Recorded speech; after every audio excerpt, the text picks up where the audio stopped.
Some women lie about their age, others about their weight. But Simone Manuel had built her entire existence around the most dangerous lie of all. She had convinced the world she was nobody.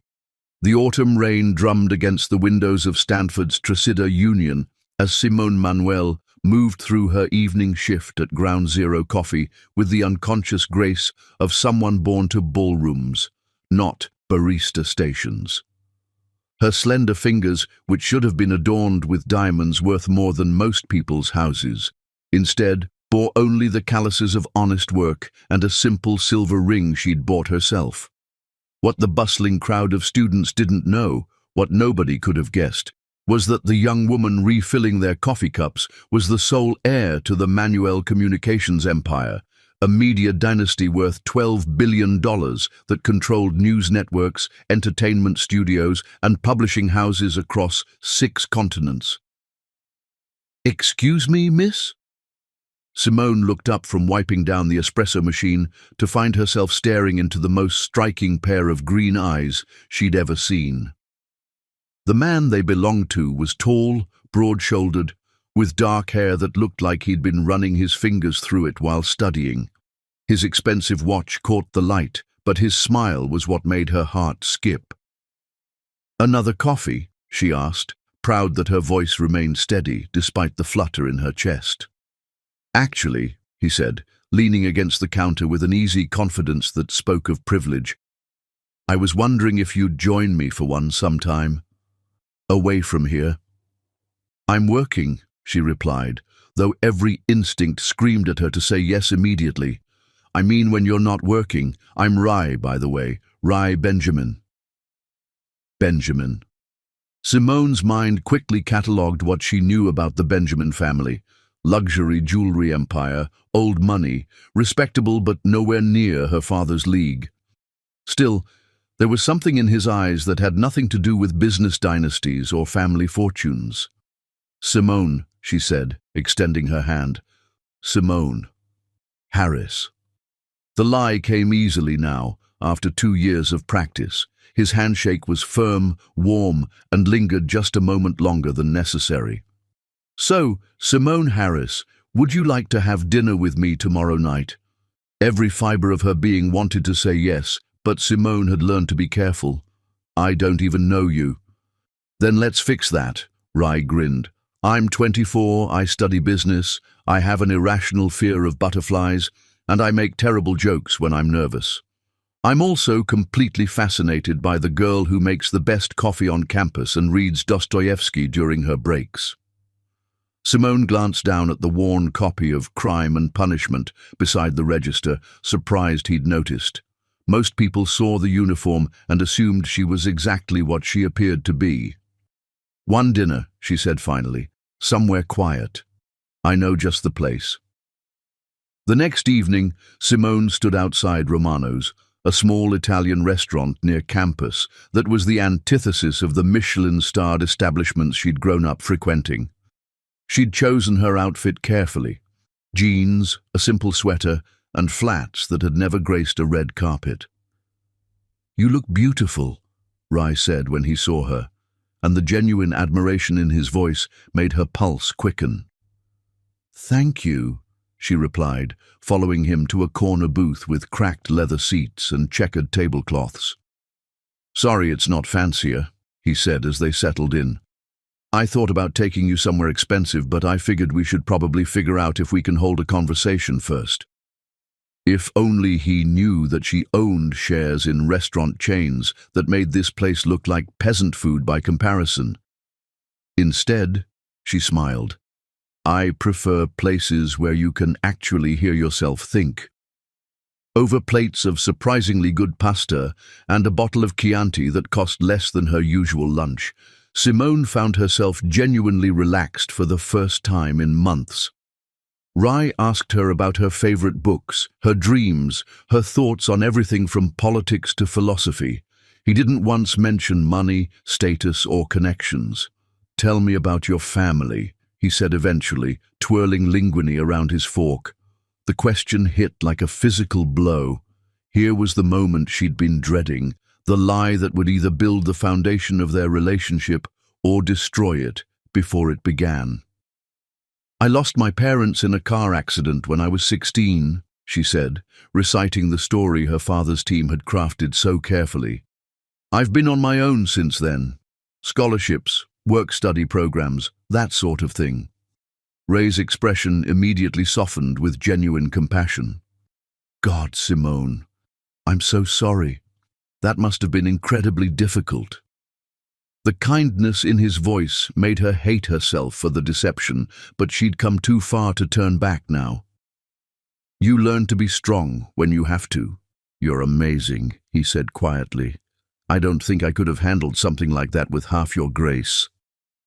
3,000 miles away, in a Manhattan penthouse that occupied an entire floor of a building David Manuel owned, her father was probably having dinner with senators or movie stars. Her trust fund accrued more money in interest each day than most people earned in a year. But looking across the table at Rai Benjamin, seeing the genuine admiration in his eyes, Simone felt richer than she ever had in her life. "What about you?" she asked, deflecting attention from herself. "Tell me about the Benjamin family jewelry empire." "How did you—" he started, then caught himself. "Of course you'd know. Everyone does." "I'm sorry. I didn't mean to pry." "No, it's fine. It's just refreshing to meet someone who isn't immediately calculating what I'm worth." He paused, studying her face.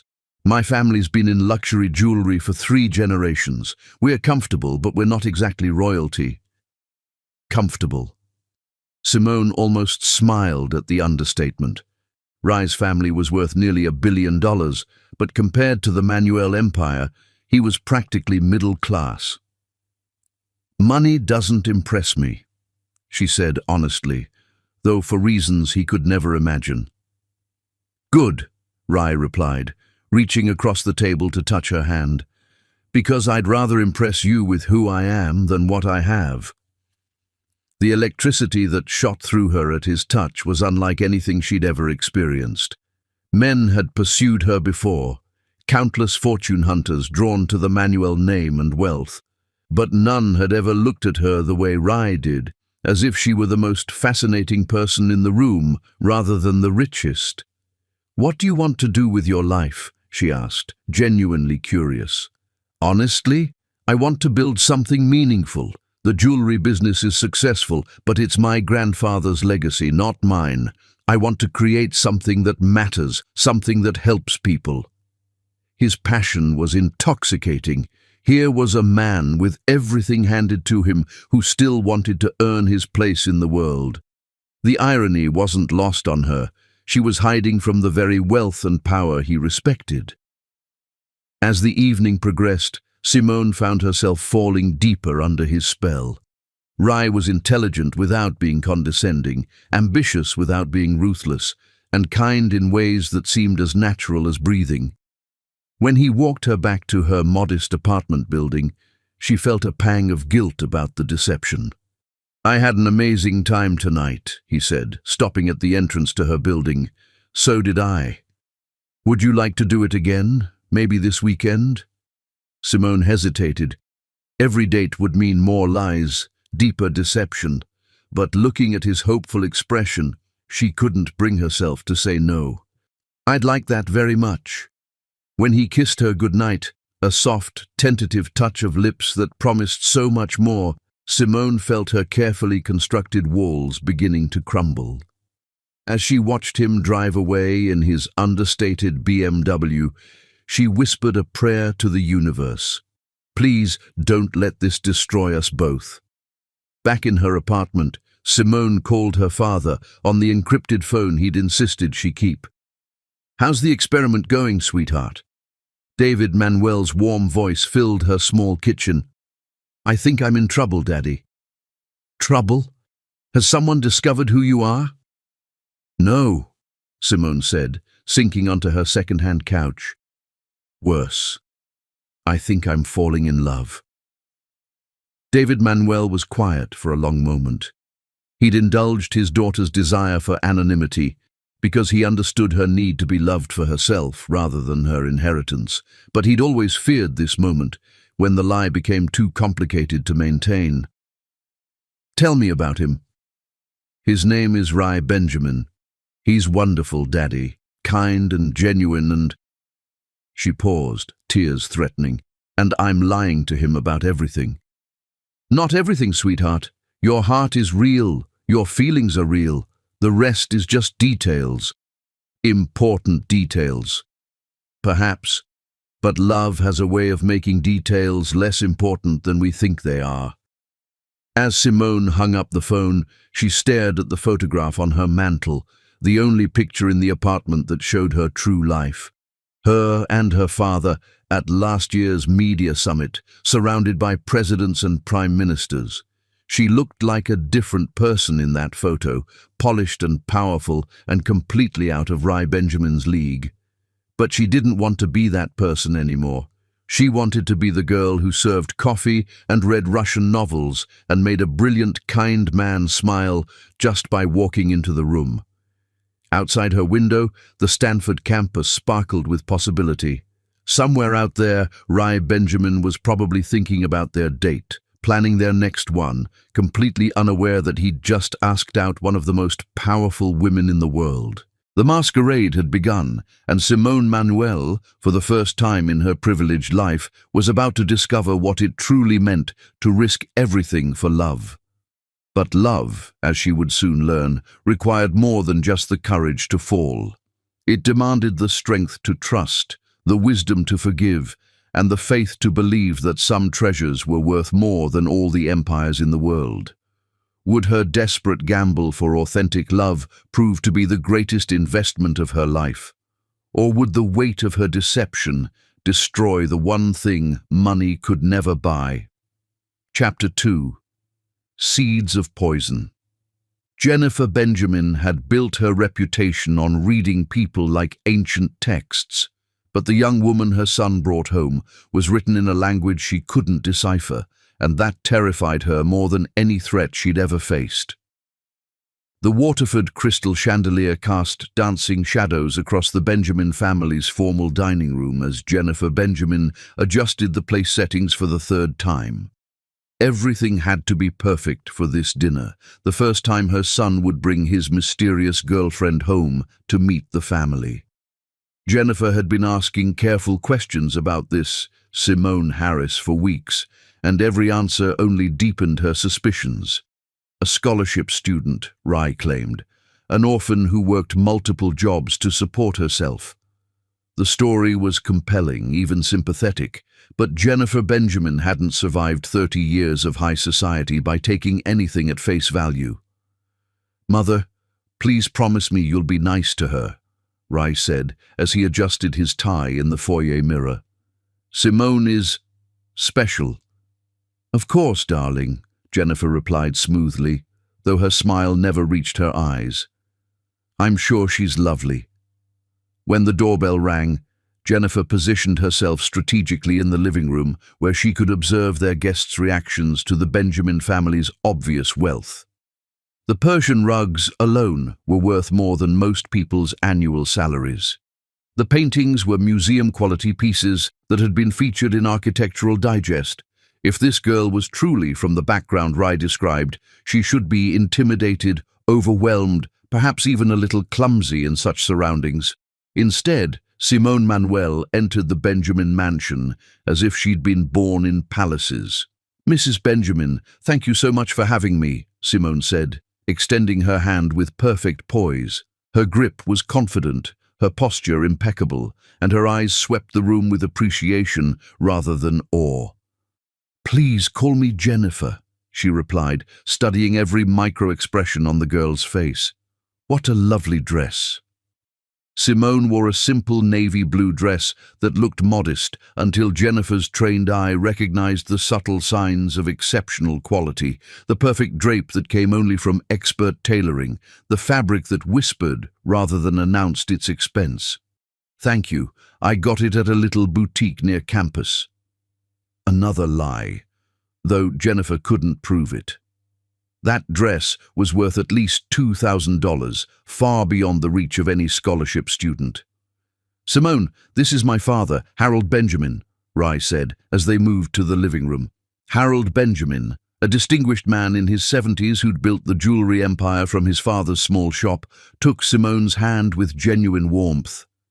"Welcome to our home, my dear. Rai has told us so much about you." "All good things, I hope," Simone replied with a laugh that was musical without being artificial. As they settled into conversation before dinner, Jennifer deployed her first test. She casually mentioned the Rothschild auction they'd attended the previous week, dropping names and prices that should have meant nothing to a girl from Simone's supposed background. "The Monet went for 47 million, Jennifer said, watching Simone's reaction carefully. "Quite reasonable for a piece from his Water Lilies series." "The 1919 piece?" Simone asked without thinking.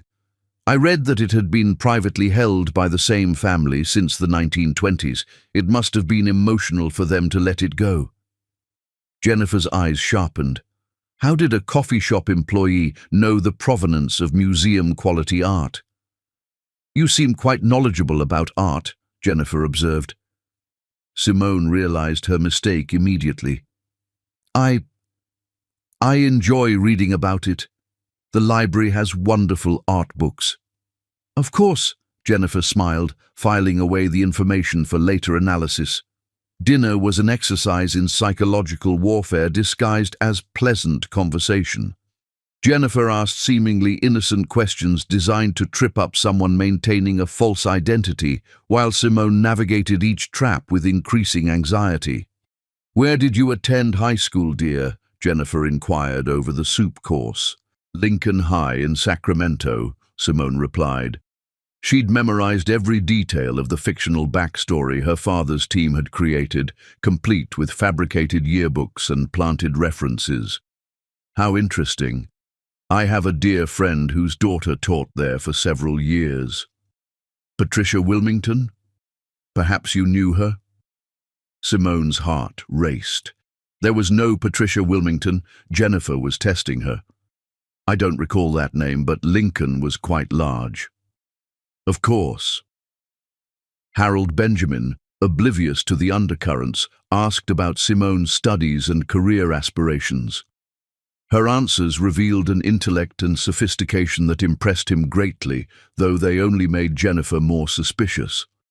"You speak beautifully," Harold commented. "Have you studied abroad?" "No, sir. I've always been here in California." Another lie. Simone had spent summers at finishing schools in Switzerland and had studied for a year at Oxford, experiences that had shaped her accent and mannerisms in subtle but unmistakable ways. "Strange," Jennifer murmured. "You have such refined diction, almost European." "I watch a lot of BBC," Simone said weakly. After dinner, as Rai walked Simone to her car, Jennifer cornered her husband in his study. "That girl is not who she claims to be," Jennifer announced without preamble. Harold looked up from his evening brandy with surprise. "I thought she was delightful, intelligent, well-mannered, clearly devoted to our son." "Exactly. Too intelligent, too well-mannered. Harold, she knew details about the Rothschild auction that art historians would admire. She discussed international economics during dinner with the fluency of someone who reads the Financial Times daily, not someone struggling to pay tuition. Perhaps she's simply well-read. Well-read enough to know that the 1919 Monet had specific provenance? Well-read enough to discuss the European Central Bank's monetary policy with accuracy? That wasn't casual knowledge, Harold. That was insider understanding. Harold considered this. His wife might be many things, but she wasn't stupid. "What are you suggesting?" "I'm suggesting that our son has fallen for a very sophisticated con artist. That girl is playing a role, and she's playing it beautifully." Meanwhile, in the car outside, Rai was apologizing for his mother's interrogation. "She seems suspicious of everyone," Simone said carefully.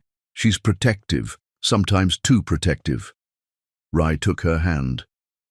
"Did I mention you were amazing tonight? The way you handled her questions, the way you talked with my father about his business. You're incredible." If only he knew how incredible.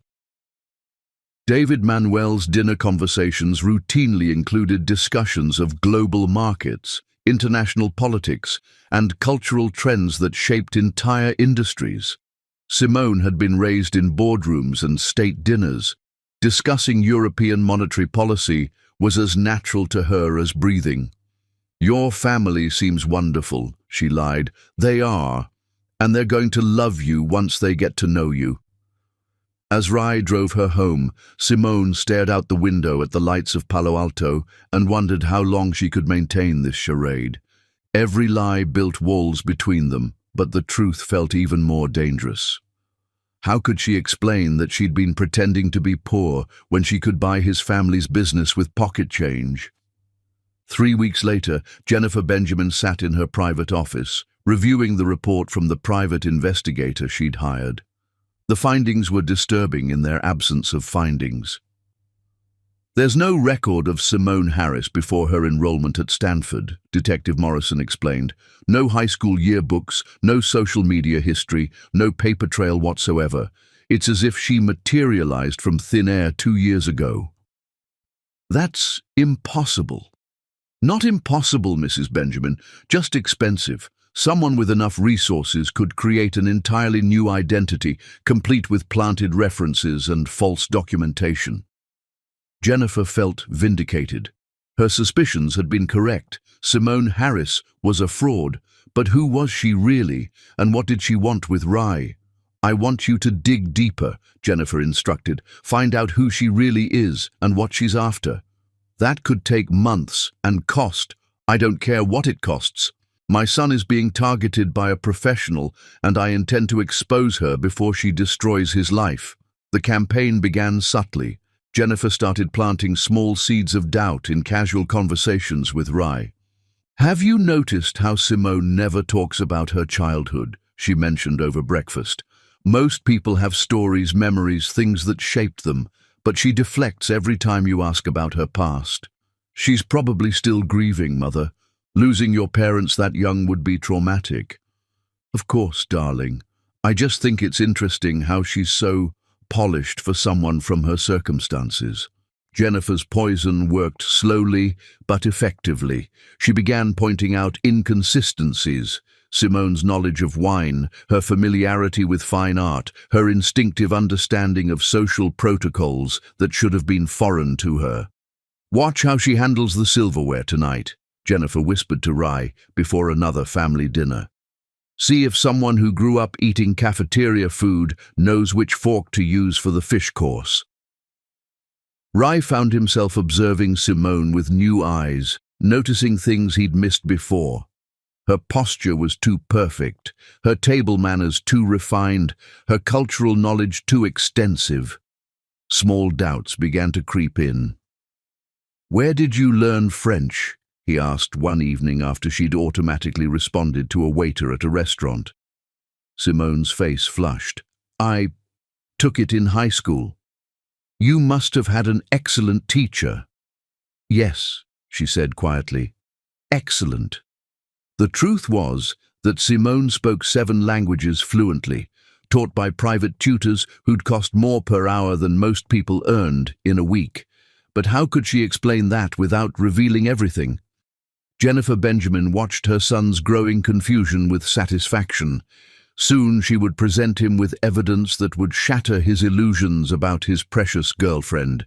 She had no way of knowing that in trying to expose what she thought was deception, she was actually destroying the most genuine love her son would ever find. The stage was set for a tragedy of errors, where truth would be mistaken for lies, and lies would masquerade as truth. In her gilded cage of suspicion and manipulation, Jennifer Benjamin was orchestrating the destruction of the very happiness she claimed to protect. But the most dangerous poison isn't the one that kills quickly. It's the one that spreads slowly, infecting every thought and memory, until love itself becomes indistinguishable from betrayal. Chapter 3. The Unraveling. The most perfect lies are destroyed not by the truth, but by better lies crafted by those who mistake love for weakness and trust for stupidity. 2 years had passed since that first dinner at Romano's, and the Benjamin family mansion buzzed with preparations for their annual charity gala, the social event that defined San Francisco's elite calendar. Crystal stemware caught the light from antique chandeliers, while staff arranged elaborate floral displays worth more than most people's cars. Tonight, 500 of the city's most influential figures would gather to bid on luxury items for children's charities, and Jennifer Benjamin intended to use the occasion for her masterstroke. "Everything looks magnificent, Mother," Rai said as he adjusted his black tie in the foyer mirror. At 26, he'd grown more confident in his role as heir to the Benjamin legacy, though his greatest pride remained the woman who'd agreed to marry him 6 months earlier. "Thank you, darling. I do hope Simone will feel comfortable tonight. Such a grand affair can be overwhelming for someone unaccustomed to this level of society." The barb was delivered with surgical precision, designed to plant doubt without seeming malicious. Jennifer had perfected this technique over months of psychological warfare disguised as motherly concern. Simone descended the mansion's curved staircase, wearing a midnight blue gown that took Rai's breath away. She'd learned to walk the fine line between appropriate elegance and suspicious extravagance, choosing pieces that were beautiful but not so obviously expensive as to raise questions about her supposed financial situation. "You look incredible," Rai whispered, kissing her cheek as camera flashes captured the moment for society pages. "Thank you," Simone replied, though her smile felt strained. These events were torture, surrounded by people she'd known her entire life, pretending to be someone else while they unknowingly played along with her charade. "Simone, dear," Jennifer appeared at her elbow with 2 young women in tow. "I'd like you to meet Isabella Worthington and Victoria Sterling. They're both so accomplished. Isabella just finished her master's at Harvard Business School, and Victoria speaks 6 languages fluently." The introduction was calculated cruelty.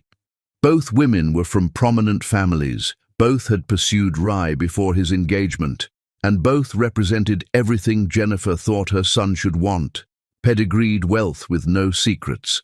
"How wonderful," Simone said graciously, though inwardly she noted the irony.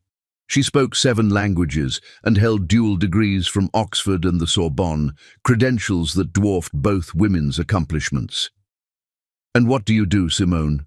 Isabella asked with barely concealed condescension. "I'm finishing my degree at Stanford."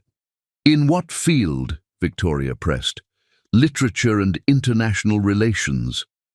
"How practical," Isabella sniffed. Jennifer watched with satisfaction as the conversation grew increasingly uncomfortable. She'd positioned photographers nearby to capture Simone's obvious discomfort among her social betters. "Ladies, if you'll excuse us," Rai intervened, sensing his fiancée's distress. "I'd like to introduce Simone to some of our major donors." As they moved away, Jennifer's smile turned predatory. Phase 1 of her plan was complete, establishing that Simone didn't belong. Phase 2 would be far more devastating. Throughout the evening, Jennifer orchestrated a series of subtle humiliations. She accidentally spilled wine near Simone's gown, then made a great show of concern. She introduced Simone to art dealers and cultural critics with questions designed to expose her supposed lack of refinement. "This Picasso is from his blue period, isn't it fascinating?" Jennifer gestured toward a painting worth millions. "Actually," Simone corrected gently, "it's from his rose period. You can tell by the warmer palette and the subject matter." Jennifer's eyes flashed with irritation. How did a scholarship student know more about art than she did? The evening's coup de grace came during the auction. Jennifer had arranged for several items to be presented with deliberately incorrect information, testing whether Simone would reveal knowledge she shouldn't possess. "Our next item is a vintage Cartier necklace from 1925, the auctioneer announced, though Jennifer knew it was actually from 1932. Simone bit her tongue, recognizing the piece from her own family's collection of similar Cartier designs. She'd worn nearly identical pieces to state dinners. "Lovely piece," Jennifer commented loudly. "Though I believe the auction house has the date wrong. That's clearly from the 1930s, not the 1920s. The mounting style is distinctly Art Deco rather than Art Nouveau." Simone nodded automatically. "Yes, probably 1932 based on the geometric patterns in the setting." The words were out before she could stop them. Jennifer's trap had worked perfectly. "My goodness," Jennifer exclaimed. "How do you know so much about vintage jewelry?" "That's quite specialized knowledge for a literature student." I read about it," Simone stammered, realizing her mistake too late. "Read about it? Where?" "That's the kind of information you typically only get from handling pieces personally or studying under experts." Rai looked between his mother and fiancé, confusion clouding his features. "Simone?" "I find jewelry design fascinating," Simone said weakly. Jennifer pressed her advantage. "Fascinating enough to recognize specific mounting techniques from particular years? That's professional-level expertise, dear." The conversation was attracting attention from nearby guests. Simone felt trapped, exposed, like a butterfly pinned to a display board. "Perhaps we should discuss this later," Rai suggested, sensing the tension. "Of course," Jennifer agreed sweetly. "I'm just so impressed by your fiancé's hidden depths." The phrase hung in the air like an accusation. 3 weeks later, Jennifer's master plan reached its climax. She'd spent a fortune hiring professional actors to pose as wealthy businessmen and creating elaborate scenarios designed to frame Simone for infidelity. The setup was diabolical in its simplicity. The actors approached Simone at an art gallery opening, pretending to mistake her for someone else before launching into conversations about business opportunities and investment strategies. Hidden cameras captured every interaction from angles that suggested intimacy and secret dealing.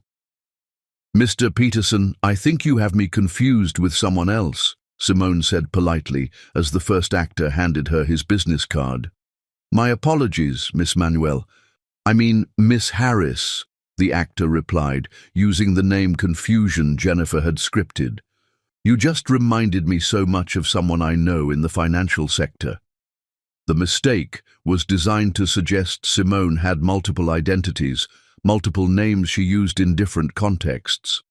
Similar scenes played out over several weeks, actors approaching her at bookstores, restaurants, even the university library. Each interaction was carefully choreographed to appear compromising when taken out of context. "Look at these photographs." Jennifer presented the evidence to her son with tears in her eyes. "She's been meeting with wealthy men behind your back. The investigators say she's building relationships as backup plans." Rai stared at the photos, his world tilting on its axis. The images showed Simone accepting business cards, engaged in what appeared to be intimate conversations with strange men, even laughing with them in ways that seemed flirtatious. "Who are these men?" he asked, his voice hollow. "Investment brokers, venture capitalists, real estate developers, all very wealthy, all very married." Jennifer's voice carried the perfect note of regretful concern. "I'm so sorry, darling. I hoped I was wrong about her. There has to be an explanation." "What explanation could there be? She's systematically building a network of wealthy contacts while engaged to you. This isn't coincidence, Rai. This is strategy." The final piece of Jennifer's web came from the fabricated financial investigation. She presented Rai with documents that appeared to show Simone had been researching his family's assets, his business holdings, even his trust fund details. "She knows everything about your financial situation," Jennifer said sadly. "More than you've ever told her. How do you think she obtained this information?" The evidence was overwhelming, professionally manufactured, and completely convincing. Jennifer had learned from previous mistakes. This time, she'd created a narrative so airtight that even Rai's love couldn't find cracks in it. That night, Rai confronted his fiancée in their bedroom. The photographs spread across their bed like accusations. "I know what you're doing," he said, his voice cold with hurt and fury. Simone looked at the images with genuine confusion. What are these? Who are these men? "Stop lying," Rai exploded. "I have photos. I have evidence. You've been building relationships with wealthy men while planning our wedding. Tell me, was any of it real? Did you ever love me? Or was this just the longest con in history?" "Rai, I don't understand. The secret meetings, the mysterious knowledge about art and jewelry, the way you seem to know things you shouldn't know. You're not who you pretended to be, are you?"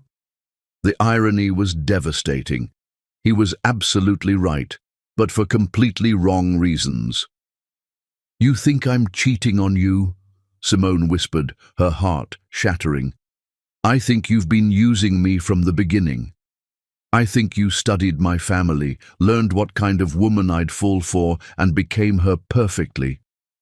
Simone stood frozen as the man she loved accused her of the very deception she was actually guilty of, while simultaneously absolving her of crimes she'd never committed. "You want me to leave?" she asked, her voice barely audible. "I want you to tell me the truth, all of it. Who are you really, and what do you want from me?" For a moment, Simone almost broke. She almost told him everything. About her father's empire, about the elaborate charade, about how she'd fallen so deeply in love that she'd forgotten it was supposed to be temporary. But his accusing tone, his obvious belief in his mother's lies, stopped her. If he could think her capable of such betrayal, if he could believe she was a calculating gold digger despite 2 years of devotion, then he'd never really known her at all. "I want a divorce," she said quietly. "Fine," Rai replied, his own heart breaking even as he spoke the words. "My lawyers will draw up the papers." As Simone packed her belongings that night, she found the engagement ring Rai had given her with such hope and joy. The modest diamond had meant more to her than the crown jewels because it represented his love, not his wealth. She left it on the dresser with a note. "Thank you for showing me what love feels like, even if it wasn't real for you." Jennifer Benjamin stood at her bedroom window, watching Simone's taxi disappear into the night. She'd won, as she always did. Her son was safe from the fortune hunter who would have destroyed him. What she didn't know was that in her victory, she'd achieved something far worse than anything Simone could have done. She'd destroyed her son's capacity to trust, taught him to see deception where only love existed, and robbed him of the greatest treasure he would ever find. The greatest tragedies aren't born from evil intentions, but from good people who mistake shadows for monsters and destroy the very light they're trying to protect. Chapter 4. The Cruel Divorce. Revenge tastes sweetest when served to those who deserve it least, but the universe has a twisted sense of humor about who truly deserves what. The law offices of Hartwell, Kingston and Associates occupied the 42nd floor of a gleaming downtown tower, their conference room windows offering a panoramic view of San Francisco Bay that seemed to mock the destruction unfolding within.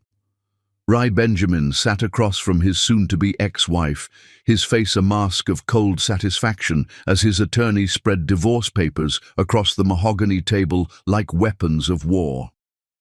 "As you can see, Mrs. Benjamin," Attorney Richard Hartwell addressed Simone with professional detachment, "Mr. Benjamin is offering you a settlement of $50,000 and 60 days to vacate the marital residence." Simone Manuel, who could have bought the entire law firm with a single wire transfer, stared at the papers in stunned silence. The amount was insulting, deliberately so, but what cut deeper was the cruelty behind it. 50,000, she repeated quietly, for 2 years of marriage. "More than generous, considering the circumstances," Rai said coldly, his green eyes holding none of the warmth that had once made her feel like the luckiest woman alive. "My client has been exceptionally fair, given your behavior. Simone's attorney, a young public defender named David Chen, whom she'd hired to maintain her facade, shifted uncomfortably. Perhaps we could discuss a more equitable distribution. There's nothing to discuss, Rai interrupted. She gets what I'm offering, or she gets nothing. Nothing, Simone echoed, the word tasting like ashes in her mouth. That's right, you picked the wrong mark, sweetheart. The endearment dripped with venom. Did you really think I was stupid enough to leave myself vulnerable to a gold digger? Jennifer Benjamin, seated beside her son like a general surveying a conquered battlefield, allowed herself a small smile of triumph. I tried to warn him about you from the beginning. A mother knows. You don't know anything about me, Simone said softly, speaking directly to Jennifer for the first time. I know enough. I know you're not who you pretended to be. I know you targeted my son for his wealth. I know you've been meeting secretly with other wealthy men.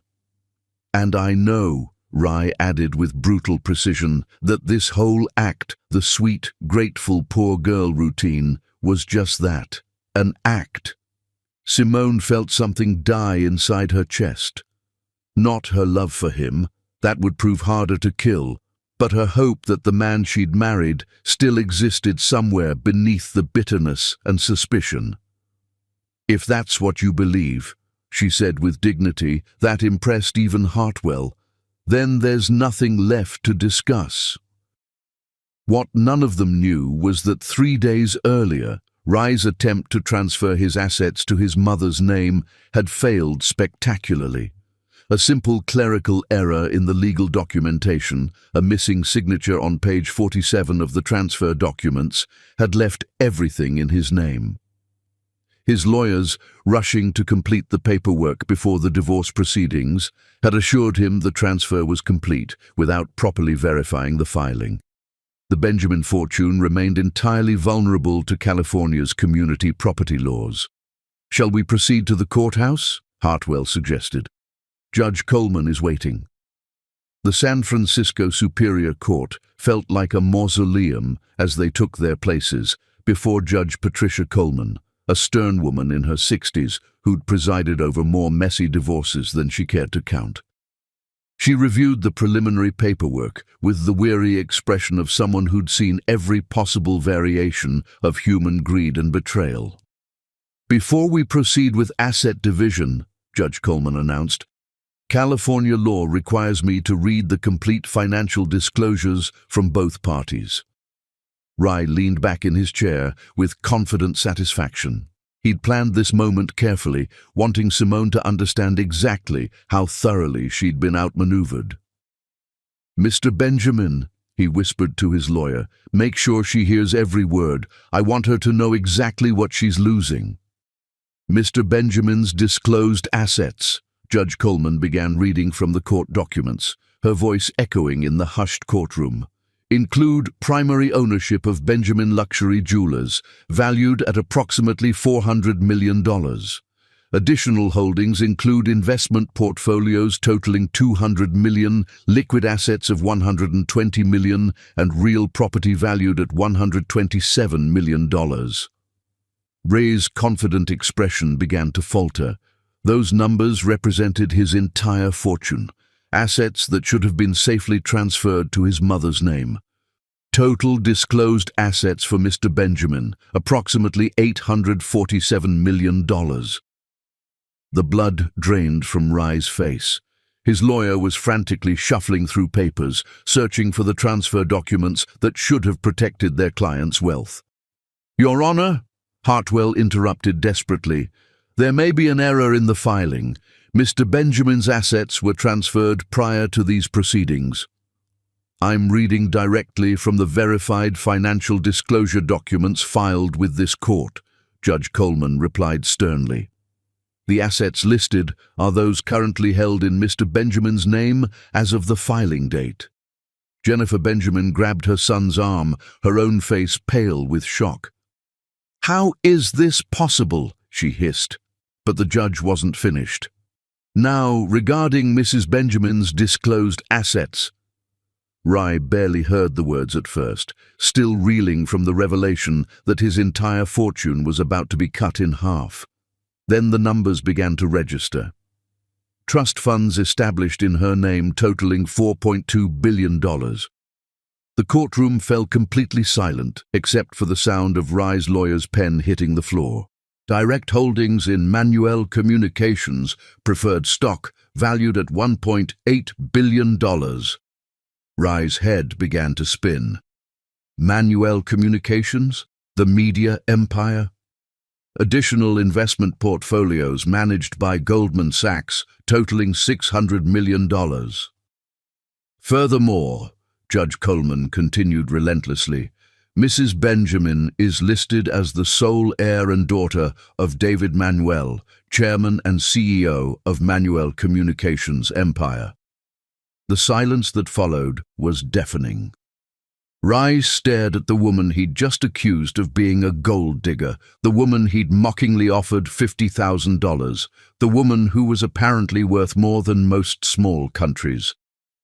David Manuel, the media titan whose influence shaped global entertainment and news. The billionaire who dined with presidents and had been featured on the cover of Forbes 17 times. The man so powerful that world leaders sought his counsel on international affairs. Total disclosed assets for Mrs. Benjamin, the judge concluded, approximately $12.6 billion. Rai's world didn't just shift, it exploded. Every assumption he'd made, every accusation he'd hurled, every moment of smugness and superiority crumbled into dust. The woman he'd thought was a fortune hunter had been slumming it with him. "Simone," he whispered, his voice barely audible. She stood with the same grace she'd shown throughout their marriage, though tears now flowed freely down her cheeks. "Your Honor," she said, her voice carrying clearly through the stunned courtroom.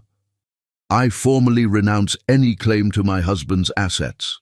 I want nothing from Mr. Benjamin's estate."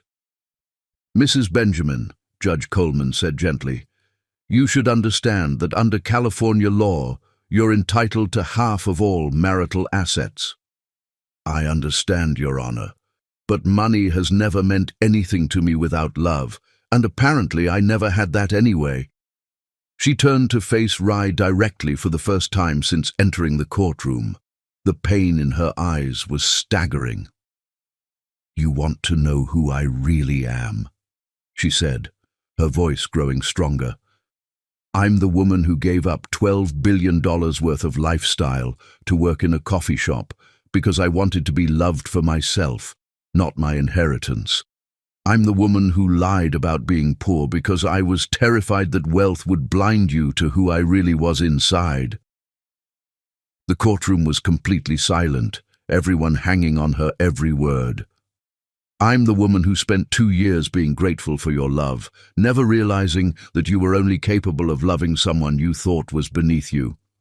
I'm the woman who discovered that her husband's trust was so fragile that a few photographs and her mother-in-law's suspicions could destroy it completely." Rai tried to speak, but she held up her hand. "Most of all, I'm the woman who learned that all the money in the world can't buy the one thing I wanted most. A husband who believed in her character more than he believed in lies." "Simone, please."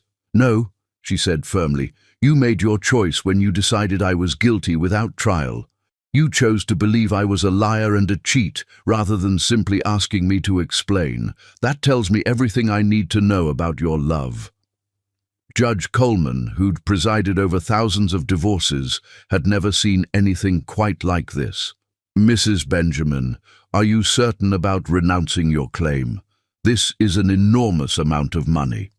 "Your Honor, I've learned that being rich without love makes you poorer than having nothing with someone who truly knows your heart." With that, Simone signed the divorce papers with a steady hand, each signature severing not just legal bonds, but the dream she'd built around a future with the man she'd thought was her soulmate. As she walked toward the courtroom exit, Rai finally found his voice. "Simone, wait, let me explain." She paused without turning around. Explain what? That you never trusted me? That you believed I was capable of betrayal? That you thought so little of my character that a few photographs convinced you I was unfaithful? I was manipulated. My mother. Your mother showed you lies, and you chose to believe them over me. That's not manipulation, Rai. That's choice. The courtroom doors closed behind her with a finality that echoed through Rai's soul. In less than an hour, he'd lost the love of his life, discovered she was one of the wealthiest women in the world, and realized that he'd thrown away paradise because he was too proud and too foolish to see the treasure he'd been holding. Jennifer Benjamin sat in stunned silence, finally understanding the magnitude of what she'd destroyed. She hadn't saved her son from a fortune hunter. She'd robbed him of a woman whose love was worth more than all their jewels combined. Outside the courthouse, Simone stood in the California sunshine, truly alone for the first time in her life. Her limousine waited at the curb, her father's security team maintaining respectful distance, but the luxury felt hollow after years of genuine simplicity. She pulled out her phone to call her father, then hesitated. Once she made that call, Simone Harris would disappear forever, and Simone Manuel would reclaim her throne in a world where love was just another commodity to be bought and sold. But some mistakes are too magnificent to forgive quickly, and some loves too deep to die easily, even when they should. Chapter 5. The Shocking Revelation. The most expensive education money can buy is learning that everything you thought you knew about someone was a reflection of everything you didn't know about yourself. Rai Benjamin sat in his empty mansion for 72 hours after the divorce, surrounded by luxury that now felt like a mausoleum. The silence was deafening. No sound of Simone's laughter echoing through the halls, no gentle humming as she arranged flowers, no soft footsteps that had made this house feel like home instead of just an expensive showcase. The media explosion began within hours of the court proceedings. Hidden heiress renounces fortune in shocking divorce screamed across every entertainment and business publication. Photos of Simone that Rai had never seen before flooded social media. Images of her at state dinners, charity galas, and cultural events where she belonged to a world so far above his own that he felt dizzy contemplating it. "Mr. Benjamin?" His assistant, Margaret, knocked tentatively on his study door. "The reporters are still outside, and your phone hasn't stopped ringing." "Tell them all to go to hell," Rai muttered, staring at a Forbes article featuring David Manuel on the cover. The headline read, "The King of Media, How David Manuel Built an Empire That Shapes Global Culture." Margaret hesitated. "Sir, there's something else. I found a box of Mrs. Benjamin's belongings that she left behind. I thought you might want to burn it." "Sir?" "Just leave it on my desk." When Margaret departed, Rai approached the box like it might explode. Inside were remnants of the life they'd shared. Books with her marginalia, photos from their simple dates, ticket stubs from movies they'd watched in cheap theaters. At the bottom, wrapped in tissue paper, was her journal. Rai's hands trembled as he opened to the first entry, dated 3 years earlier. "I did it. I actually did it. I told Stanford admissions my name is Simone Harris, and they believed me. Daddy thinks I'm crazy, but I need to know what it feels like to be loved for myself, not for the Manuel name. Maybe I'll meet someone who sees me, really sees me, without dollar signs in their eyes." The journal chronicled her elaborate deception, but not the kind Jennifer had imagined. Instead of a gold digger's calculations, Rai found the desperate hopes of a woman trapped by her own wealth. "I met someone today, Rai Benjamin. He has the most beautiful smile, and when he talks about his dreams, his whole face lights up. I wanted to tell him who I really am, but then he mentioned how refreshing it is to meet someone real for once. How can I tell him I'm the least real person he'll ever encounter?" Entry after entry revealed her internal struggle. "Rai thinks he's protecting me by paying for dinner, and I let him because it makes him feel strong. He has no idea that my daily trust fund interest could buy the restaurant. I love watching him plan our future together, thinking he needs to work hard to give me a good life. If only he knew I could give him anything he's ever dreamed of. The entry, dated 6 months into their relationship, made Rai's chest tighten. I think I love him. No, I know I love him. Not because he takes care of me. I've never needed taking care of. But because he sees something in me that has nothing to do with money or power. When he looks at me, I feel like I'm enough just as I am. I've never felt that before. Rai turned the page with growing horror at his own blindness. Jennifer Benjamin hates me, and I understand why. She's protecting her son from what she thinks is a fortune hunter. The irony is almost funny. If she knew how much fortune I'm hiding, she'd probably have a heart attack. Maybe someday we'll all laugh about this misunderstanding. But the entry that destroyed him completely was dated just 1 week before their final fight. I've decided to tell Rai everything. 3 years of marriage have proven that his love is real, deeper than anything money could buy. I'm going to show him the manor house, introduce him to Daddy, let him see the real world I come from. He might be angry at first about the deception, but then he'll understand why I did it. My darling Rai loves surprises, and this will be the biggest surprise of his life. I can't wait to see his face when he realizes his poor little wife could actually buy him a dozen jewelry stores. The journal fell from Rai's hands as the full magnitude of his betrayal crashed over him. She had been planning to tell him the truth the very day he accused her of lying. While he was believing Jennifer's fabricated evidence, Simone was preparing to trust him with her most dangerous secret. His phone rang, jarring him from his devastation. The caller ID showed his business manager. "Rai, we need to talk. Something strange is happening with your accounts." "What do you mean?" "Several of your major investments have been mysteriously profitable over the past 2 years.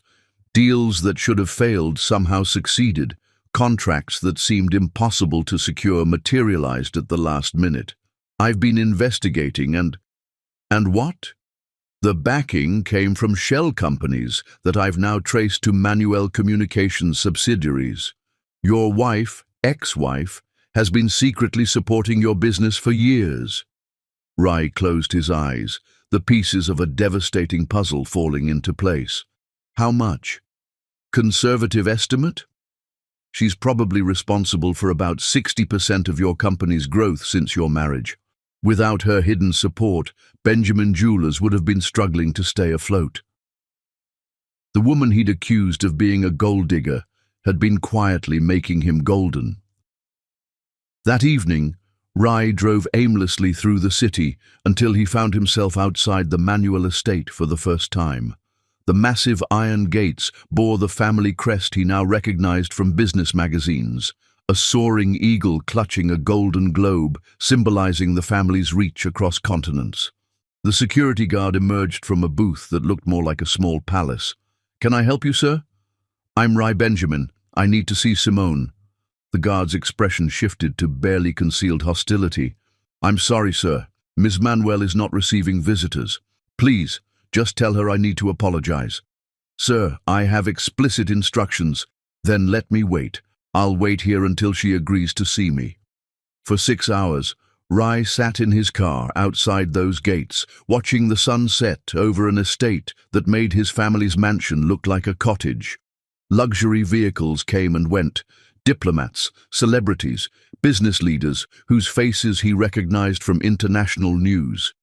This was Simone's real world, and he finally understood how far she'd fallen to be with him. At midnight, the gates opened and Simone emerged, looking ethereal in a simple white dress that probably cost more than his car. But it wasn't the dress that stopped his breath. It was the sadness in her eyes, a weariness that made her look older than her 24 years. "What do you want, Rai?" "To apologize, to explain, to beg for forgiveness." She studied his face for a long moment, and he saw a flicker of the woman who'd once loved him desperately. "Apologize for which part?" she asked quietly. "For believing I was a liar? For laughing while you destroyed our marriage? Or for never once asking me to explain before you condemned me?" "All of it. Everything. Simone, I was wrong about everything." "You weren't wrong about everything," she said with devastating honesty. "You were right about one thing. I did lie to you. Every single day for 3 years, I lied about who I was. Maybe we're both liars, Rai. Maybe we deserve each other." "No," he said desperately. "You lied to protect yourself. I believed lies because I wanted to." "Why?" The question came out like a sob. "Why did you want to believe the worst about me?" Rai searched for an answer and found only ugly truth. "Because it was easier than admitting I wasn't good enough for you. Because believing you were beneath me felt safer than acknowledging you were beyond me." Simone wrapped her arms around herself, as if protecting against a chill only she could feel. "Do you know what the saddest part is? I gave up everything to be someone you could love. I traded palaces for apartments, galas for coffee shops, my real identity for a fantasy of normal love. And in the end, you couldn't even love the lie I created for you. I did love you. I do love you. You loved the idea of saving someone. You loved feeling superior and generous and needed. But you never loved me, Rai, because you never knew me. And when the image didn't fit anymore, you threw me away like a broken toy." The words hit him like physical blows because they contained too much truth to deny. "How much time do you need?" he asked quietly. Simone's laugh was bitter as winter rain. "Time? You think this is about time? Rai, you chose to believe I was capable of betrayal, rather than simply asking me what was happening. You chose your mother's lies over your wife's character. That's not a mistake that time can fix." "Then what can fix it?" She looked at him for a long moment, and he saw the woman she really was. Not the grateful scholarship student he'd thought he married, not the calculating fortune hunter his mother had painted her as, but a brilliant, powerful woman who'd given up everything for love and received suspicion in return. "I don't know if anything can," she said finally. "I thought love meant believing in someone even when things looked bad. I thought marriage meant choosing to trust your partner over everyone else. I was wrong about what you believed love meant. Simone, go home, Rai. Go back to your mother and your suspicions and your comfortable assumptions about who deserves what. You got exactly what you wanted, a wife who can't hurt you because she's not there anymore." She turned to walk back through the gates, then paused without facing him. "For what it's worth, I really did love you. Not your money, not your status, not your family's approval. I loved the man who held my hand in that diner and promised to spend his life making me happy. But I'm starting to think that man was just another beautiful lie." The gates closed with a finality that echoed through Rai's soul, leaving him to face the most expensive truth he'd ever encountered. He'd thrown away a love worth $12 billion because he'd been too poor in spirit to recognize its value. Chapter 6. The First Desperate Attempt. Desperation makes poets of ordinary men and fools of brilliant ones, but love makes both poetry and foolishness feel like the only rational responses to an irrational world. 3 months after the divorce, San Francisco woke to find the city transformed into a canvas of regret. Billboards stretched across highways, building sides and bus stops, all carrying the same message in bold letters against stark white backgrounds. "Simone, I was wrong. Please come home. Rai." The campaign had cost Rai Benjamin $2 million and every favor he could call in with advertising agencies. From the Golden Gate Bridge to the financial district, from Stanford University to the marina, his apology dominated the skyline like a prayer written across the heavens. "Sir, the media is calling it the Billboard Apology Campaign," Margaret informed him as he stood in his office, staring out at one of his messages visible across the bay. Entertainment Tonight wants an interview and... No interviews, Rai said quietly. This isn't about publicity. It's about reaching her. But Simone's response came through her publicist within hours. Ms. Manuel appreciates Mr. Benjamin's advertising creativity, but prefers her privacy respected. The formality of the statement cut deeper than outright rejection. She was treating him like a stranger, like someone whose desperation was merely an inconvenience to be managed by professional handlers. Undeterred, Rai escalated. His second attempt came 2 weeks later during the lunch rush in downtown San Francisco. 300 dancers emerged simultaneously from subway stations, office buildings, and street corners, moving in perfect synchronization to spell out, "Forgive me, Simone," in human letters across Union Square. The flash mob video went viral within hours, garnering millions of views and trending on every social platform. But the only view that mattered came from the 42nd floor of the Manuel Communications building, where security cameras captured Simone watching from her office window, her hand pressed against the glass. She never came down. She saw it, Rai told his friend Marcus over drinks that evening. The security footage shows she watched the entire performance. But she didn't respond. Nothing. Not even through her publicist this time. Marcus, who'd known Rai since college, studied his friend's haggard appearance with concern. Maybe you should consider that she's moved on. She hasn't moved on, Rai said with certainty that surprised himself. If she'd moved on, she wouldn't have watched from her window. She would have closed the blinds and ignored it completely. His third attempt was more personal, more painful. Rai discovered that Simone volunteered at Sacred Heart Children's Hospital every Thursday evening, reading to young patients. He waited in the parking garage for 4 hours until she emerged, exhaustion clear in every line of her body. Simone. She turned, and for a moment he saw surprise replace the careful composure she'd maintained since the divorce. "You're following me now?" she asked wearily. "I needed to see you. To explain..." "Explain what?" Her voice carried 3 months of accumulated pain. "That you spent our entire marriage thinking so little of me, that when your mother showed you lies, you believed them instantly, that you never once asked for my side of the story. I was jealous and insecure. I know that sounds pathetic, but jealous?" Simone's composure finally cracked. "Of what? I gave you everything. I gave up my identity, my family, my entire world to be with you. I worked in that coffee shop and lived in that apartment because I wanted to be worthy of your love, not the other way around." The raw pain in her voice stopped him cold. Other people in the parking garage had turned to stare, but neither of them cared. "I never asked you to give up anything," Rai said desperately. "You didn't have to ask. Don't you understand? I loved you so much that I became someone else entirely, someone I thought you could love without reservation.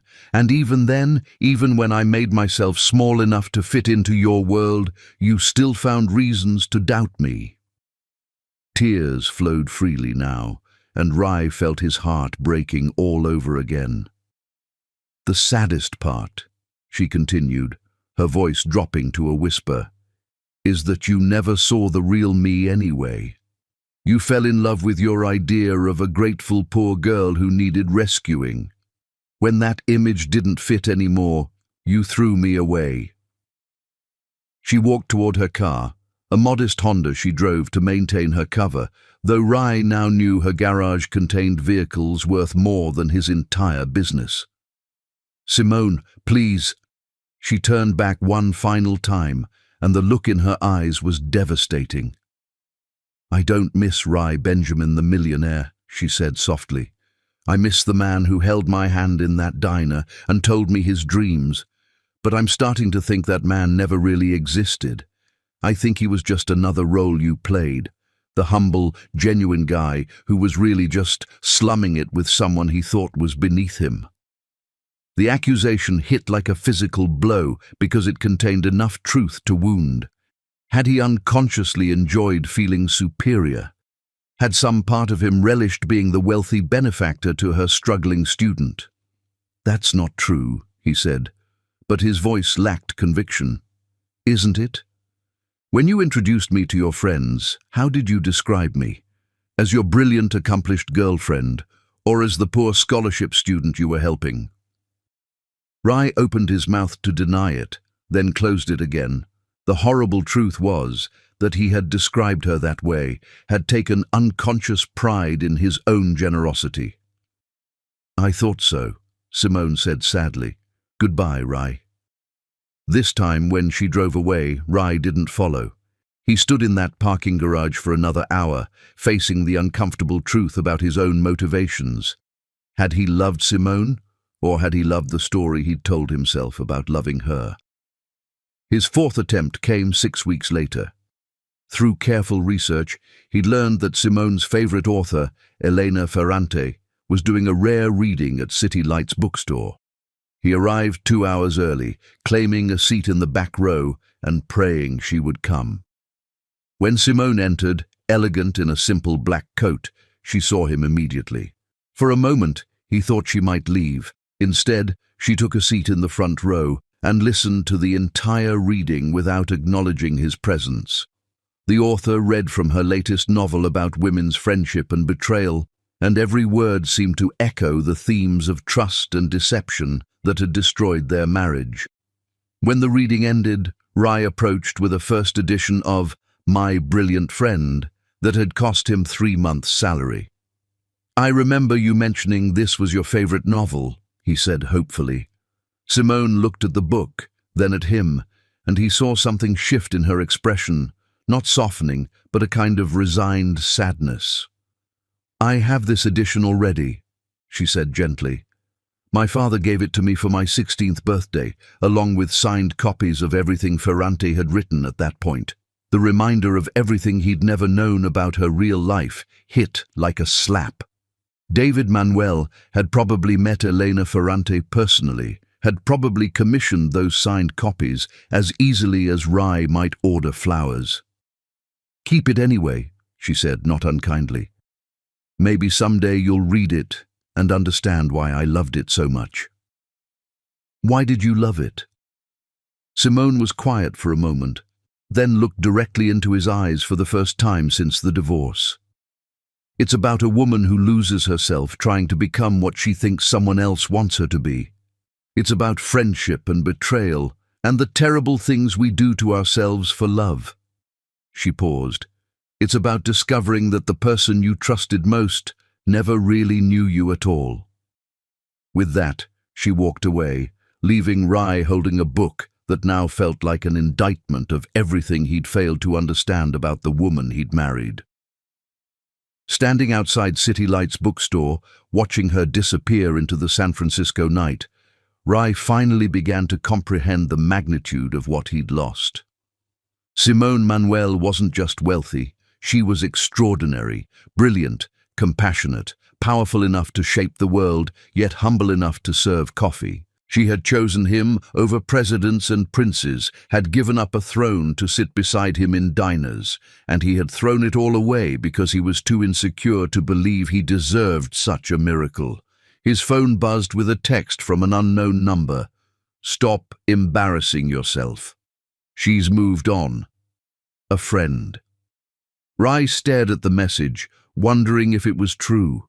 Had Simone found someone worthy of her love, someone who wouldn't mistake her kindness for weakness or her trust for deception? The thought of another man holding her, loving her, appreciating the treasure Rai had carelessly discarded, filled him with a rage and despair so profound he could barely breathe. But perhaps that was what he deserved. Perhaps this was justice, to lose the most precious thing in his life and spend forever knowing it was his own fault. The cruelest punishment for a man who mistakes diamonds for stones is to spend eternity recognizing brilliance only after he's thrown it away. Chapter 7. The Deeper Fall.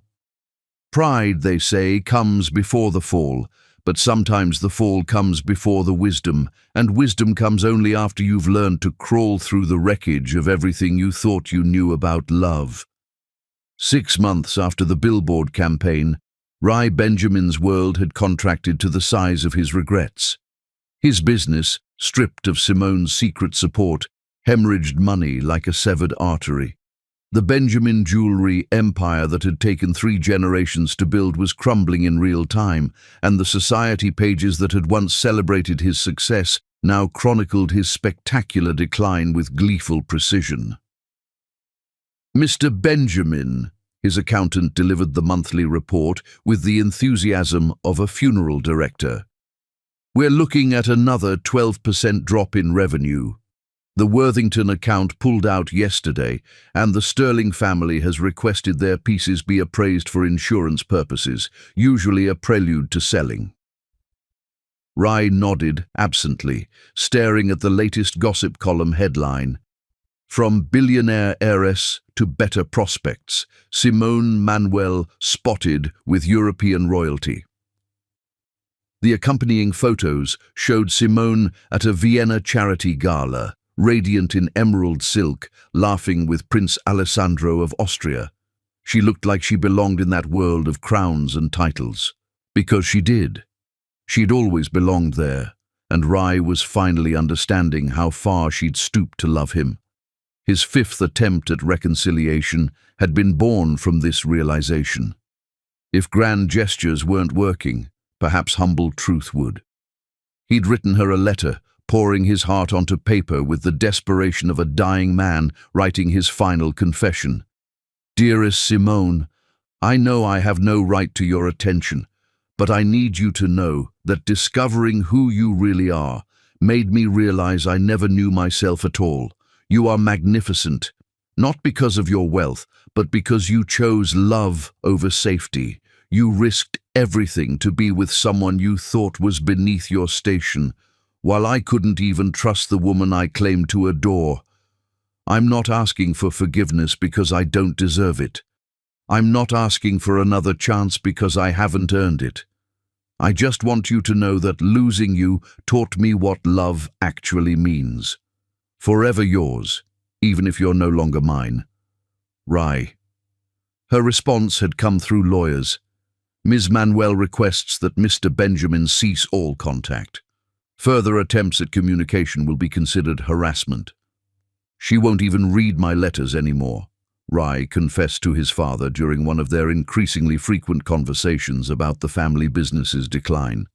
Harold Benjamin, aged a decade in 6 months, poured himself another scotch, a habit that had developed alongside his son's heartbreak.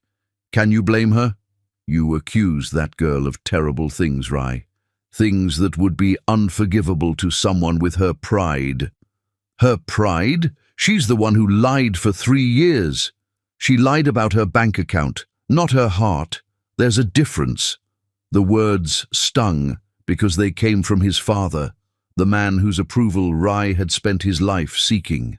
Harold Benjamin had been quietly investigating Simone's true background, and what he'd discovered had left him ashamed of his family's treatment of her. "Do you know what I learned about your ex-wife?" Harold continued. "She's been anonymously funding children's hospitals across the country for years. She established scholarship programs for underprivileged students. She personally intervened to save 3 newspapers from bankruptcy because she believed in independent journalism. I don't want to hear about her charity work. You should, because it tells you who she really is. While you were accusing her of being a gold digger, she was giving away fortunes to people who needed help. While your mother was calling her a manipulator, she was using her power to make the world better." Harold's voice grew harder. "That girl loved you enough to give up billions of dollars in lifestyle, and you loved her so little that you believed lies about her character." The business continued its death spiral. Former friends distanced themselves when they learned Rai had divorced the Manuel heiress. Social invitations dried up. Investment opportunities vanished. The man who'd once been considered one of San Francisco's most eligible bachelors was now seen as the fool who'd thrown away the catch of the century. Perhaps we should consider bankruptcy, Harold suggested during their emergency board meeting. No, Rai said firmly. I'll figure something out. But the solutions were limited and humiliating. Rai found himself selling family heirlooms, pieces that had been passed down for generations. Each transaction felt like amputating part of his identity, but pride was a luxury he could no longer afford. The sixth attempt came during the San Francisco Symphony's gala performance, an event Simone attended as a board member. Rai had purchased a ticket he couldn't afford, hoping to speak with her during intermission. He found her in the lobby, surrounded by admirers, and looking every inch the queen she'd been born to be. Her gown was midnight blue silk that probably cost more than his monthly rent, and diamonds sparkled at her throat, real diamonds, not the costume jewelry she'd worn during their marriage to maintain her disguise. "Simone!" he called out as she passed near his section. She turned, and for a moment their eyes met across the crowded lobby. The recognition was instant, as was the pain that flashed across her features before her mask of composure slipped back into place. "Mr. Benjamin," she acknowledged him with the polite distance one might show a casual acquaintance. The formality was like a knife to his chest. "Could we talk? Just for a moment?" "I don't think that would be appropriate. Please, 5 minutes." The people around them had begun to notice the exchange, recognizing both participants in San Francisco's most talked-about divorce. Simone clearly wanted to avoid a scene. 5 minutes, she agreed quietly, but not here. They found a quiet alcove near the Symphony Hall's administrative offices, away from the crowd's curious stares. Standing close to her for the first time in months, Rai was overwhelmed by familiar sensations, her subtle perfume, the way she unconsciously tucked her hair behind her ear when nervous, the quiet strength that radiated from her like warmth from a fire. "You look beautiful," he said, the words escaping before he could stop them. "Thank you," she replied formally. "You wanted to say something?" "I wanted to apologize, again. I know the billboards and the flash mob were probably embarrassing." "They were desperate," she corrected, "and public, and completely missing the point." "Then tell me what the point is. Help me understand how to fix this." Simone was quiet for a long moment, studying his face as if searching for something she'd lost. "The point, Rai, is that you believed I was capable of betrayal. Not because of evidence, but because your mother told you to. The point is that after 2 years of marriage, you trusted a few photographs more than you trusted my character. She's my mother. I've trusted her my whole life. And I was your wife. Didn't that count for anything?" The question hung between them like an indictment. Around them, the symphony's intermission was ending, and guests were returning to their seats. "It counted for everything," Rai said desperately. "You were everything to me." "No," Simone said sadly. "I was your project, your charity case, the poor girl you rescued who made you feel generous and important, but you never saw me as your equal, never respected me enough to defend me when I was attacked." "That's not true. When your mother questioned my integrity, did you stand up for me? When she implied I was a liar and a user, did you tell her she was wrong? Or did you start watching me for signs that she might be right?" Rai's silence was answer enough. "I thought love meant believing in someone even when circumstances looked bad," Simone continued. "I thought marriage meant choosing to trust your partner over everyone else, including your family. I was wrong about what those words meant to you." The symphony's second half was beginning, and Simone needed to return to her seat. "I have to go," she said. "When can I see you again?" "You can't," she replied with finality that felt like a door slamming shut. "I'm not the woman you married, Rai. She never existed, and you're not the man I fell in love with either. Maybe we were both in love with illusions." As she walked away, Rai called out desperately, "I know who you are now. I know you're David Manuel's daughter. I know about your fortune. I know about everything you gave up." Simone stopped but didn't turn around. "Now you know my bank balance. she said quietly, "but you still don't know my heart, and after what you did to it, I'm not sure anyone ever will again." The symphony hall doors closed behind her, leaving Rai alone in the lobby as the haunting strains of Rachmaninoff's Piano Concerto No. 1. 2 drifted through the walls, a piece about love and loss that seemed composed specifically for his torment. That night, Rai sat in his study reading business reports about Manuel Communications' latest acquisitions. Simone's company had just purchased 3 struggling newspapers to keep them in operation, ensuring hundreds of journalists kept their jobs. She was literally saving livelihoods while he could barely save his own business. The contrast was devastating. She wielded billions to help others while he'd wielded suspicion to hurt the person who'd loved him most. His phone rang, Jennifer Benjamin, calling with false concern. "Darling, I saw the news about the symphony. Please tell me you're not still chasing that girl." "Don't," Rai said quietly. "Don't what?" "Don't call her that girl. Her name is Simone Manuel, and she's worth more than our entire family will ever be." "Rai, I'm done, Mother. Done with your advice, done with your protection, done with pretending that destroying my marriage was somehow for my own good." He hung up and stared at the latest Society page photo of Simone dancing with European nobility, looking like the princess she'd always been. Every smile in those photos felt like evidence of a life moving forward without him, a future where his absence was just a footnote in her extraordinary story. Sometimes the hardest lesson love teaches is that wanting someone back isn't the same as deserving them. And sometimes the distance between those two truths is measured not in miles, but in the magnitude of mistakes that can never be undone. Chapter 8. The Impossible Task. The difference between loving someone and proving you love someone is often the difference between what makes you feel good and what actually serves them. And learning that distinction is where boys become men and men become worthy of the women they've lost. 1 year after the divorce, Rai Benjamin stood in the rain outside the Sacred Heart Community Center, watching through steamed windows as Simone read stories to a group of underprivileged children. She'd been volunteering here every Saturday for months, and he'd been watching from a distance, trying to understand the woman he'd never really known.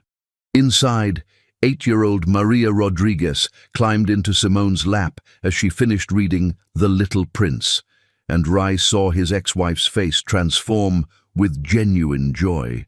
This wasn't the polished socialite from magazine covers or the mysterious scholarship student from their marriage. This was Simone in her purest form, sharing love without expecting anything in return. "She comes every week," said Father Michael, the elderly priest who ran the center, appearing beside Rai under the shelter's overhang. "Never misses, never seeks credit. Most of our wealthy donors want their names on plaques. She won't even let us thank her publicly." "How long have you known who I am?" Rai asked. "Since the second week you started showing up. The question is, why are you here?" Rai watched Simone help the children clean up their craft supplies, her designer clothes forgotten as she knelt on the floor to reach their level. "Because I'm trying to understand who she really is." "And what have you learned?" "That I never deserved her." Father Michael studied Rai's profile, noting the weight loss, the sleepless shadows under his eyes, the defeat that had replaced his former arrogance. "Maybe, but the man I knew a year ago would have said he deserved better than her. The fact that you're here, seeing what I'm seeing, suggests you've learned something valuable." "What's that?" "That love isn't about what you can get. It's about what you can give without keeping score." That afternoon, Rai made a decision that shocked even himself. He called an emergency board meeting for Benjamin Luxury Jewelers and announced his intention to liquidate the entire company. Liquidate? His board members stared at him as if he'd announced plans to become a monk. "Rai, this company has been in your family for 70 years. And it's brought nothing but misery for the past year, Rai replied calmly. I'm selling everything, the stores, the inventory, the patents, the brand name, everything. But why? Because I need to prove that money was never what mattered to me. The liquidation took 3 months and generated $340 million after debts and taxes. The business press called it corporate suicide. Society columnists speculated about mental breakdown, but Rai had never been more certain of anything in his life. He donated $200 million to the Simone Manuel Foundation for Financial Literacy, a program he'd discovered she'd established to teach young people about money management and business ethics. Another $100 million went to various children's charities she supported. The remaining $40 million he split between his father's retirement and a modest living allowance for himself. You're living in a studio apartment now, Harold Benjamin observed when he visited his son's dramatically downsized life. You gave away everything your grandfather built. Grandpa built a business, Rai corrected. I destroyed a marriage. Which do you think was more valuable? The gesture made international news. Millionaire gives away fortune to win back billionaire ex-wife dominated headlines for weeks. But the person whose attention he'd hoped to capture remained conspicuously silent, until she didn't. Simone's response came through her publicist, but this time the message was personal. Ms. Manuel acknowledges Mr. Benjamin's charitable contributions, but notes that philanthropy motivated by personal gain contradicts the spirit of genuine giving. She requests that he find worthier reasons for his generosity. The rejection was devastating precisely because it was accurate. Rai had given away his fortune to prove a point, not because he genuinely cared about the causes. Simone had seen through his gesture to the selfish motivation beneath it. His 7th attempt was smaller, more personal. He'd learned that Simone visited her mother's grave every month, always alone, always on the 15th. Evelyn Manuel had died when Simone was 12, and Rai realized this loss might explain her desperate need to feel truly loved, orphaned by death, and then betrayed by marriage. He waited respectfully at a distance in Cypress Lawn Cemetery, not approaching but simply being present. When Simone noticed him among the headstones, she didn't flee or call security.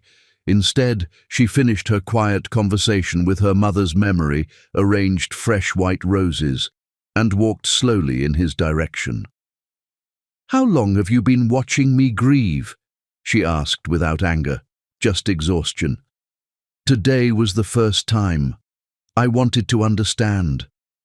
I needed to know what shaped you." "Loneliness," she said simply. "Losing the person who loved me unconditionally shaped everything that came after." They stood together in the cemetery's peaceful quiet, two people who'd once shared everything now separated by an ocean of hurt and mistrust.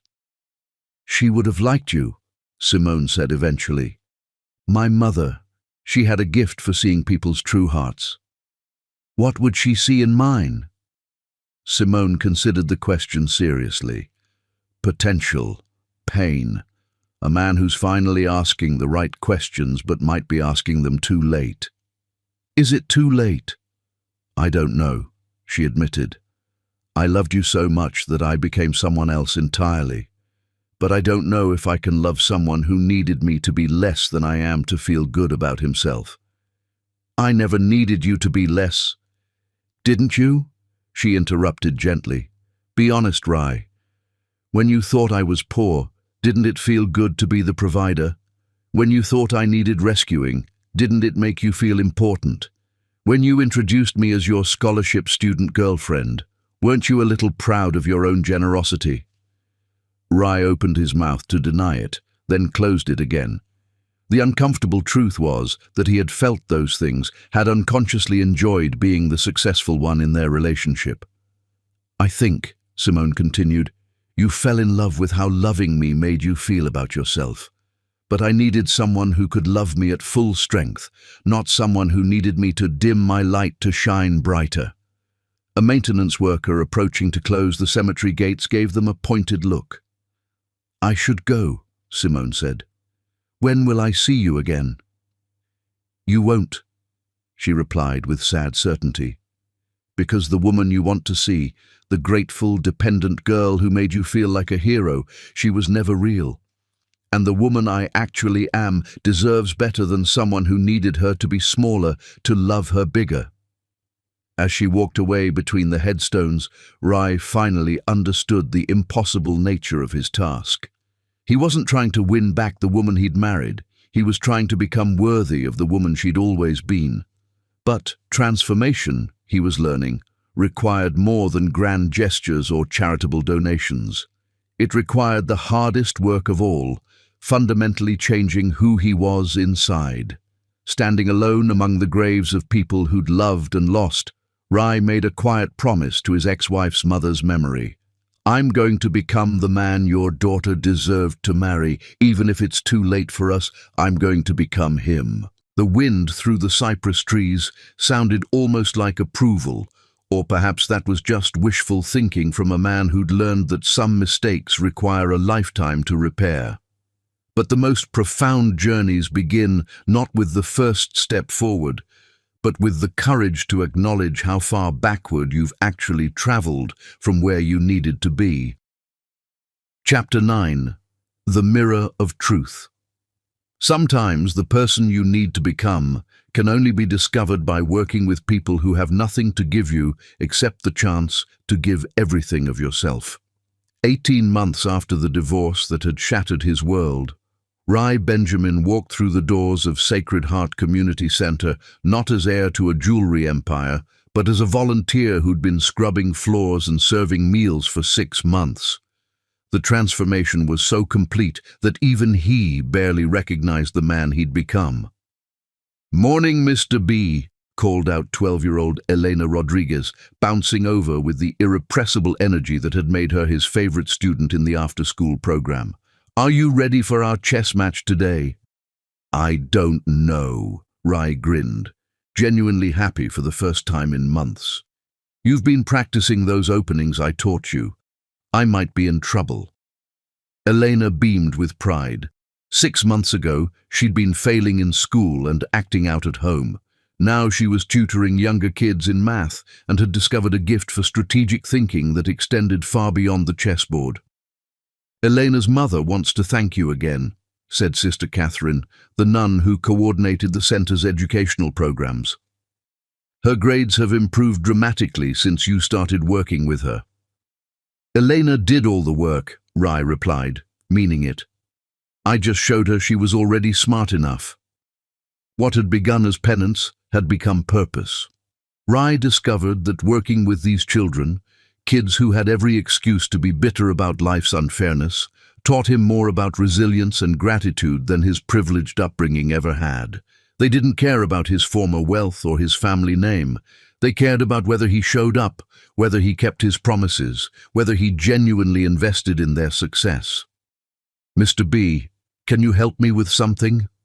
Elena approached him during the lunch break, her usual confidence replaced by unusual hesitation. "Of course, what's going on?" "My mum's been crying a lot lately. She says we might have to move because she can't afford the rent. But I love my school now, and I don't want to leave my friends." Rai's heart clenched.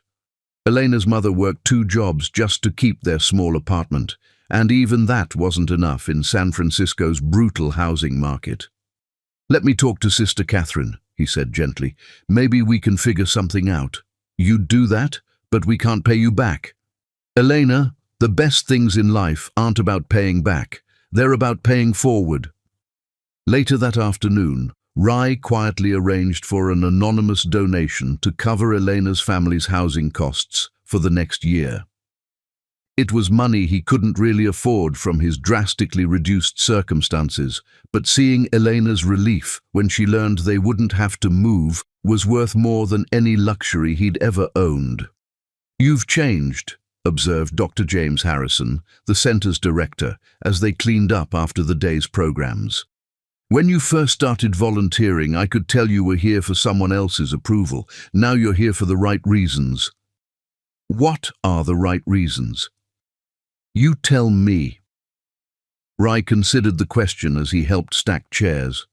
Because these kids deserve someone who believes in them. Because everyone needs to know they matter to somebody. Because ... He paused, understanding flooding through him. Because this is who I want to be. Not because it might impress anyone, but because it makes me a better person. Dr. Harrison nodded approvingly. That's the difference between charity and service. Charity is about feeling good about yourself. Service is about making others feel valued. That evening, Rai walked home to his studio apartment, a space barely larger than his former walk-in closet, and felt more at peace than he had in years. His simple life had taught him to appreciate small pleasures, a good book, a home-cooked meal, the satisfaction of earning someone's trust through consistent action rather than inherited privilege. What he didn't know was that Simone had been watching. Manuel Communications' security team provided her with regular reports on his activities, initially to ensure he wasn't planning any dramatic confrontations. But as months passed, the reports began to tell a different story. They described a man who arrived early and stayed late at the community center, who remembered every child's name and their individual struggles, who celebrated their victories as if they were his own. He's been working with at-risk youth for 8 months now, her head of security reported during their monthly briefing. No publicity, no media coverage. He specifically requested that his involvement remain anonymous. Anonymous? Simone looked up from the Manuel Communications quarterly report she'd been reviewing. That doesn't sound like the man I knew. According to our sources, he's refusing interview requests and has turned down photo opportunities that would have generated positive press for his reputation. Simone set down her papers, intrigued despite herself. The Rai she'd been married to had never missed an opportunity for positive attention. There's something else, the security chief continued. He's been living well below his means. Studio apartment, modest car, simple lifestyle. He's donating most of his remaining assets to various children's charities. Most of his assets? Everything except basic living expenses. Our financial analysis suggests he's keeping just enough to maintain a lower middle-class lifestyle. For the first time in months, Simone felt her carefully constructed emotional walls crack slightly. This didn't match the pattern of a man trying to win her back through manipulation. This sounded like genuine transformation. I want to see for myself, she decided impulsively. Ma'am? Arrange for me to visit the community center. Anonymously. I need to see what kind of man he's become. 3 days later, Simone entered Sacred Heart Community Center wearing simple jeans and a baseball cap, her famous face partially hidden behind sunglasses. She positioned herself in the back of the main hall where families gathered for the evening meal program. What she saw took her breath away. Rai knelt beside a little boy struggling with homework, his patience infinite as he guided small fingers through math problems. His designer suits had been replaced by jeans and polo shirts, his Rolex traded for a simple Timex. But the most dramatic change was in his demeanor. Gone was the unconscious arrogance of privilege, replaced by the genuine humility of someone who'd learned to serve rather than be served. Remember, Marcus, Rai was saying to the struggling child, making mistakes is how we learn. The important thing is trying again. But I'm stupid at math, the boy replied with 7-year-old despair. You're not stupid. You just haven't found the way that works for your brain yet. Everyone learns differently. Simone watched as Rai spent 20 minutes helping Marcus understand basic addition, celebrating the boy's small victories as if he'd solved quantum physics. This was the man she'd fallen in love with in that Stanford coffee shop. Patient, kind, genuinely invested in others' success. Mr. B double exclamation mark Elena Rodriguez appeared at Rye's elbow. My mom wants to know if you can come to dinner Sunday. She's making her special tamales. I'd be honored, Rye replied, and Simone could see he meant it. Tell her I'll bring dessert. She says you don't have to bring anything. You already gave us so much. Eleanor, your friendship is worth more than anything I could give you. Watching this exchange, Simone felt her heart flutter with dangerous recognition. This was the man she'd hoped he could become, someone who understood that true wealth came from relationships, not bank accounts. He's different now, said a voice beside her. Simone turned to find Sister Catherine, who'd apparently recognized her despite the disguise. Sister, Don't worry, child. Your secret is safe, but I think you should see what that young man has become. He hurt me very badly. Yes, he did. And he spent every day since then trying to become worthy of the forgiveness he knows he doesn't deserve. They watched as Rye helped an elderly woman navigate the food line, his attention completely focused on her needs rather than any personal agenda. The man who started volunteering here was angry and broken, Sister Catherine continued. He was doing community service like penance, trying to earn something he'd lost. But somewhere along the way, he stopped trying to earn anything and started just caring about these people. How can you tell the difference? Because earning has an end point. Caring doesn't. As the evening wound down, Simone prepared to leave unnoticed. But as she reached the exit, she heard Eleanor's voice raised in distress. Mr. B, what's wrong? You look sad. Rye was standing by the windows, staring out at the street where Simone's car had been parked.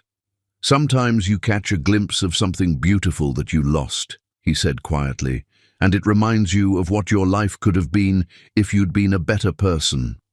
But you are a good person, Elena insisted, with the fierce loyalty children reserve for adults who've earned their trust. I'm trying to be. But some mistakes are so big that becoming a good person isn't enough to fix them. Then what do you do? Rye knelt to Elena's level, and Simone saw tears in his eyes. You keep trying to be good anyway, not because it might fix your mistakes, but because the people around you deserve to know someone cares about them. Driving home that night, Simone found herself crying for the first time since the divorce, not from pain, but from the bittersweet recognition of the man Rye had become. He was finally the person she'd always believed he could be, transformed by loss into someone who understood that true strength came from lifting others up rather than standing above them. But recognition and forgiveness were different countries, and the distance between them was measured in the magnitude of trust that had been shattered. Could she risk her heart again with someone who'd proven capable of believing the worst about her? Could she trust that his transformation was permanent rather than just another elaborate performance? The questions haunted her as she returned to her empty mansion, surrounded by luxury that felt increasingly meaningless. For the first time since the divorce, Simone Manuel, now 27 and wiser from heartbreak, found herself wondering if second chances were possible for people who'd loved each other badly the first time. The cruelest irony of human growth is that we often become who we were meant to be only after losing the person who could have loved us at our best, leaving us to wonder if transformation born from loss can ever be trusted by the heart that inspired it. Chapter 10. The Ultimate Proof. True love reveals itself not in the promises we make when life is perfect, but in the sacrifices we offer when everything we've built lies in ashes and the only thing left to give is the very essence of who we are. The emergency call came at 2:47 a.m. on a rain-soaked Tuesday in October. David Manuel, the media titan who controlled information flows across 6 continents, collapsed in his Manhattan penthouse office while reviewing acquisition reports. By the time paramedics reached him, the 78-year-old billionaire was fighting for his life against a massive coronary event that threatened to claim the only family Simone had left. "Daddy, please," Simone whispered, gripping his unconscious hand in the intensive care unit at Mount Sinai Hospital.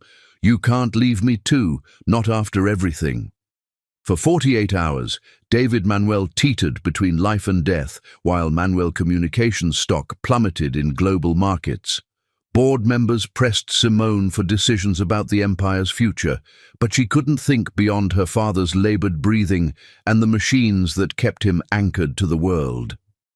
"Ms. Manuel," Dr. Elizabeth Carter approached with the gentle authority of someone accustomed to delivering life-altering news. "Your father's condition has stabilized, but he's developed complications. We need to perform emergency surgery, but there's a critical problem." "What kind of problem?" "Your father has AB negative blood, the rarest blood type, found in only 0.6% of the population. Our blood bank is completely depleted, and we need compatible donors immediately for the surgery to be safe." Simone felt the floor shift beneath her feet. "Test me." "We already did." "You have type A positive. I'm sorry." Within an hour, every hospital in New York had been contacted. David Manuel's security team reached out to medical facilities across the East Coast. The family's private physicians flew in from Switzerland and London, but AB negative blood remained elusive and time was running out. "We're testing every staff member, every family member present," Dr. Carter explained, as technicians drew blood from anyone willing. "But the statistical probability—" "Test everyone," Simone commanded with the authority of someone accustomed to moving mountains. "I don't care about probability. Find a match." One by one, potential donors were ruled out. David Manuel's business partners, his household staff, even the hospital's senior physicians, none carried the extraordinarily rare blood type that could save his life. As the sun set over Manhattan, painting the hospital in shades of desperation, Simone found herself alone in the family waiting room, surrounded by luxury that felt meaningless in the face of her father's mortality. At 27, she was about to lose the only person who'd ever loved her unconditionally, and all her billions couldn't buy the one thing she needed. "Ms. Manuel?" She looked up to find a familiar figure standing in the doorway, looking as though he'd run through hell to get there. Rai Benjamin, still wearing his Sacred Heart Community Center volunteer shirt, his hair disheveled and his eyes wide with concern. "Rai, how did you—" "I heard about your father on the news. I came as soon as I could." "You came from San Francisco?"